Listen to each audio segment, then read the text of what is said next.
ஓம் சாந்தி. ஹிந்தி பேசலாம். வாங்க நம்ம கூட்டெழுத்துக்கள் படிக்கலாம். இது ரெண்டும் எப்படி ஜாயின் பண்ணி எழுதணும், வாசிக்கிறது எப்படி வாசிக்கணும்.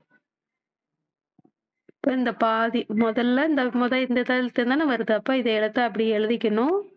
இதுக்கு ஜாயிண்டடாகவே அதுக்கு கீழே வாவை எழுதிடணும். தொங்குத்தா எழுதுறப்போ இப்படி ஜாயிண்டாக எழுதிடுவாங்க. இத்துக்கு அடுத்த வா எழுத்து வருது அப்படின்னா இத்து வா அதுக்கு கீழே எழுதிடுவாங்க. இங்க வித்வான் எழுதியிருக்காங்க. வி அடுத்து இத்து வா துணை எழுத்து அதுல அடுத்துனா இன் வித்வான். ஈ போட்டிருக்கு, இத்து போட்டிருக்கு, கீழே வா போட்டு துணை எழுத்து போட்டு இன் போட்டிருக்கு. வித்வான் வி இத்து கீழே வா போடணும், துணை எழுத்து போடணும், ரெண்டு சொல்லி இன். வித்வான்.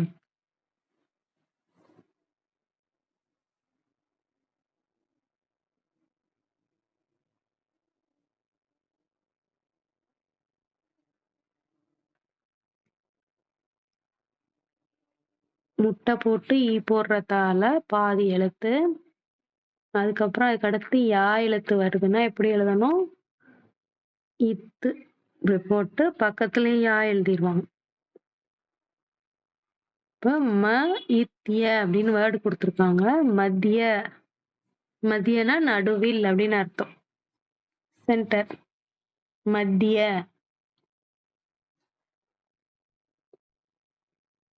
ரெண்டு சொல்லினா பாதி எழுத்துனா இப்படி எழுதணும். பக்கத்துல இந்த தா வருது, அப்போ அதுகிட்ட சேர்த்தாப்புல எழுதிடுவாங்க. அந்த எழுத்து தொட்ட மாதிரி எழுதிடுவாங்க, ஹாஃப் லெட்டர். அது சா, சரஸ்வதி சா முன்னாடி போட்டிருக்காங்க. சந்த்,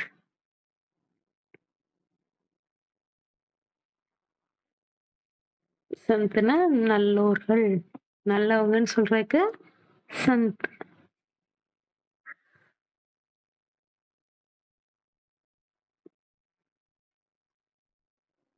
இந்த இதுல சன்னு இத்து தான், இன்னும் வரும் இத்துவுமே சொல்லலாம். Third letter Chand. இன்னும் தான் இத்தும் தான் கடைசி எழுத்துங்கிறதுனால அது இத்துன்னு சொல்லிடும். அடுத்து பானா வரிசை வருது. இப்பு போட போறோம். இப்பு பக்கத்துல ரா வருது. எப்பவுமே ஹாஃப் லெட்டர் பக்கத்துல ரா வருதுன்னா இந்த ஹாஃப் லெட்டரை தான் நம்ம ஃபுல் லெட்டரா தான் எழுதணும். எழுதிட்டு இதுலதான் கோடு போட்டுறோம். இப்ப நம்ம எப்படி வாசிக்கணும், முழு எழுத்து தான் எழுதுனதான் இப்புன்னு வாசிக்கணும். கீழே லெஃப்ட்ல கோடு போட்டிருக்கிறதுக்கு ரா வாசிக்கணும்.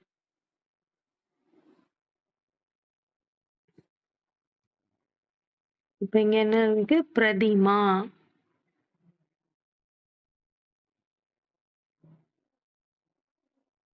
இப்பு ர தி மா, பிரதிமா. பொம்மை.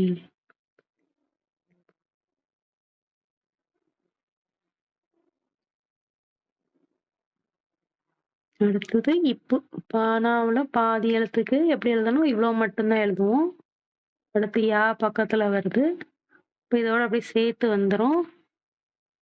பியாஜ், யூஜா தான் போட்டிருக்காங்க, பியாஜ்னு வாசிக்கணும். பியாஜ்னா வெங்காயம்.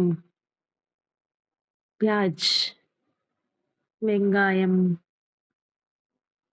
பாபாக்கு வர்ற பால இப்பு மட்டும் அப்படின்னா எப்படி எழுதணும், முட்டை மட்டும் போட்டு கிராஸா கோடு போட்டிருக்கோம். அதுக்கு அடுத்த ஆப்ல தொங்குத்தா வருதுன்னா முன்னாடி ஒரு எழுத்து ஆனா வந்திருக்கு. அப்த், அப்த் அப்படின்னா வருடம். வருடம்னா அப்த். இப்பு இத்து.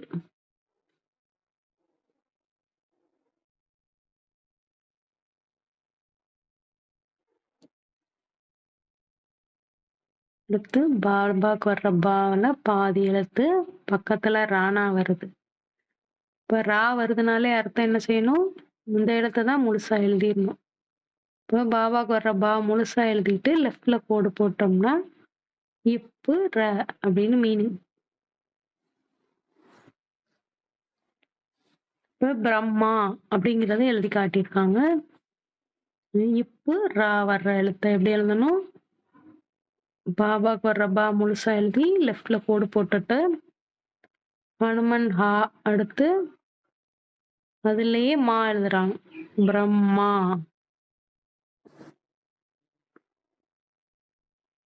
ஹனுமன் ஹா அது இஹ்னு வருது. புள்ளி வச்ச எழுத்து அடுத்து மா துணை எழுத்து, அதனால பிரம்மா. இது ஹாஃப் லெட்டர். ஹாஃப் லெட்டரை இதுல பாதி எழுத மாட்டோம், கோடு போடுவோம். இது மாதிரி கோடு போடுற எழுத்து மாதிரி இருக்குன்னா அது தொட்டே அடுத்த எழுத்து அதுல இருந்து எழுதிடுவாங்க. இப்போ இதை வந்து நம்ம ஹாஃப் லெட்டர்னு ரீட் பண்ணணும். பிரம்மா. இப்பு ர ஹ இஹு ஹாவில் பாதி தான் சொல்லணும். இஹு ம பிரம்ம. அதை இம்மா எழுத போறோம். இம்மா எழுதணும்னா இவ்வளோ எழுதிடலாம். அடுத்தது பாரத்துக்கு வர்ற பா போடுறோம் அப்படின்னா எப்படி வருதுன்னா இஸ். சரஸ்வதி சால பாதி எழுதியிருக்காங்க. இஸ் அடுத்து தா போட்டு இம் பம். ஸ்தம்பம். ஸ்தம்பம் அப்படின்னா கம்பம்.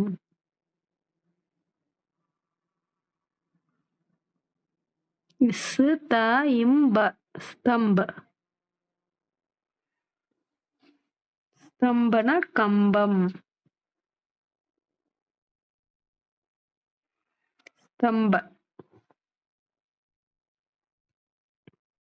அடுத்து இம்மும் பக்கத்துல ரா 2 எழுத்தும் கிட்டக்கு கிட்டக்கு வருதுன்னா எப்படி எழுதணும்? இம்மா முழுசா எழுதிட்டு ராக்கு கீழே கோடு போட்டணும். இம்மும் ராவும் சேர்த்த மாதிரி. எடுத்து தா போட்டு தா இம் ர தாம்ர. தாம்ர அப்படின்னா தாமிரம். காப்பர் தான் தாமிரம். தாமிரப்பானெல்லாம் சொல்லுவோம்ல, தாமிர அப்படின்னா காப்பர்.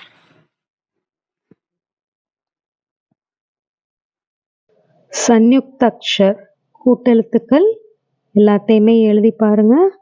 வாங்க முதல்ல இருந்து உச்சரிச்சு பார்க்கலாம்.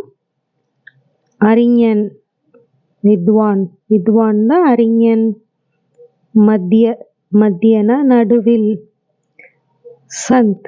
சந்த்னா நல்லோர். பிரதிமா. பிரதிமா அப்படின்னா பொம்மை. பியாஜ். பியாஜ்னா வெங்காயம். அப்து. அப்துனா வருடம். பிரம்ம. பிரம்ம பிரம்மாண்டம் பிரம்மம். ஸ்தம்பு. ஸ்தம்புனா கம்பம். बहुत अच्छा सभी भाई बहनों ने बहुत अच्छी तरह बोले. எல்லாரும் சூப்பரா சொன்னீங்க. இன்னொருக்கா எழுதி பாருங்க. और एक बार लिखना है. எழுதி பார்த்தீங்கன்னா தான் நல்லா உங்களுக்கு அந்த எழுத்துக்கள் எப்படி சேர்ந்து வருதுங்கிறது புரியும். फिर मिलेंगे. शुक्रिया.